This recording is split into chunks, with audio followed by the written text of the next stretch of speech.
तो कैसे हैं आप लोग? उम्मीद करते हैं जबरदस्त जिंदाबाद होंगे और आप लोग के लिए एक तगड़ा सा सेशन एडवांस के इलाज करने के लिए हम शुरू किए हैं और जिसमें आज छठा लेक्चर हम लोग करने वाले हैं।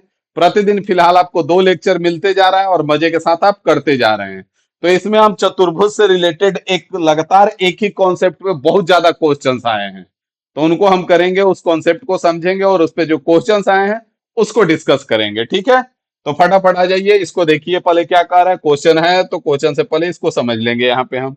तो यहाँ पे एक चतुर्भुज से रिलेटेड कर क्या रहा है, बार बार एक ही कॉन्सेप्ट में, कि कोई भी दो कोण का समद्विभाजक दे दे रहा है आपको। जैसे इनका समद्विभाजक और इनका समद्विभाजक ओ पे मिले, तो यहाँ से मान लेते हैं ए ओ बी जो होगा, ए बी सी डी चतुर्भुज है आपका। तो ई वाला एंगल पूछ दे रहा है या फिर इन दोनों का सम पूछ दे रहा है। तो आपको कुछ नहीं करना है, आपको याद रखना है एंगल ए ओ बी जो होगा O angle C plus angle D बटे में 2 होगा। और इस पे बहुत सारे सवाल आए हैं, अनगिनत सवाल आए हैं, आप देखेंगे अनगिनत सवाल। तो यहाँ पे आपको याद रहेगा कुछ नहीं, जो कोई भी दो वे कोण का देगा, जैसे इसका और इसका दे दिया तो ये दोनों बाकी रह जाएगा, उसको जोड़ के आधा कर देना है। जैसे यहाँ पे आ जाइए, कह रहा है कि एबीसीडी में ए और बी के समद्विभाजक ओ पर मिलते हैं।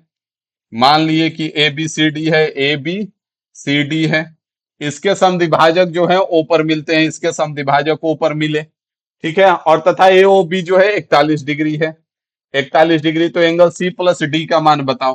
तो एंगल ए ओ बी बराबर अभी आपको फॉर्मूला क्या बताए हैं, angle C plus angle D बटे में 2 कर देना है।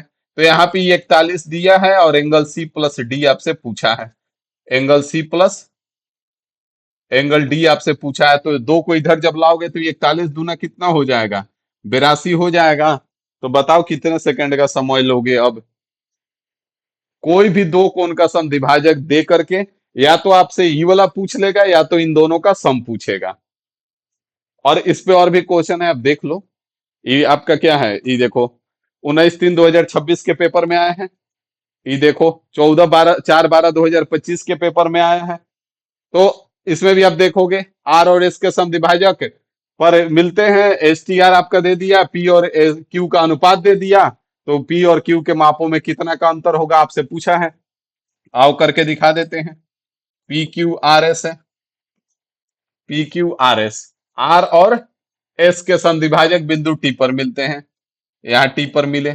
यहाँ पे बोला है कि एस टी आर 32.5 है, 32.5 है। और बोला है पी और क्यू का अनुपात, तो ये जो है 6 और 7 दे रखा है, तो 6x प्लस 7x ले सकते हैं। हाँ सर ले सकते हैं। बस कुछ नहीं करना है, एंगल एस टी आर बराबर क्या हो जाएगा, 32.5 बराबर क्या हो जाएगा, यहाँ से 6x प्लस 7x/2 हो जाएगा। एकदम हो जाएगा सर जी। तो कुछ नहीं, 32 दूना 64 और एक 65 बराबर 13x हो गया। 13×5 = 65, एक्स का मान कितना आ गया, 5 आ गया।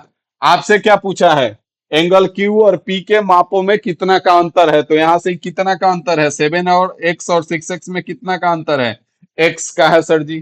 तो x का है मतलब कि वही x जिसको आप याद कर रहे हो। तो x का मान कितना आ गया, 5 आ गया। तो इस पे रिलेटेड डायरेक्ट बहुत सारे सवाल आ रहे हैं, देख पाएंगे आप कैसे कैसे सवाल आ रहे हैं। इसका कमेंट कर दीजिए, इसका आंसर फटाफट,